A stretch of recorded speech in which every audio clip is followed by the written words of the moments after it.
Offices में आपने AC लगाए हैं या मैक्सिमम वेंटिलेशन कम से कम कूलिंग मैंने एसी आपके लिए लगवाए हैं? नहीं मैम, मुझे अभी कोई एसी भी चाहिए हुए थे कोई तो वो भी मैंने इंस्टॉल करवाए हैं। नहीं, तो पहले आपने ऑफिसेज में इंस्टॉल करा लिया ताकि आपको तकलीफ ना हो, पेशेंट्स चाहे रुकते ये प्रॉब्लम ना। मैंने पूछ लिया, वो कहते उन्होंने कंप्यूटर नहीं किया। बात ये भी मसला है कि मैं बैठा हूँ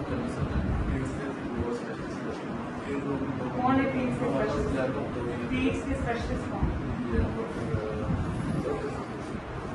मुझे एक बात बताइए कि ये फार्मेसी और आपके ये आप डॉक्टर्स, आपको नहीं पता कि कौन सी मेडिसिन यहाँ पे है या नहीं? आपको पता है? आपको पता है कि बेसिक एंटीबायोटिक्स, और आपको ये भी पता है कि लैक्टोलोज जो है वो रेडिली अवेलेबल है। यहाँ पे अगर रेड लाइन आ रही है, फार्मेसी बिल्कुल 2 कदम पे।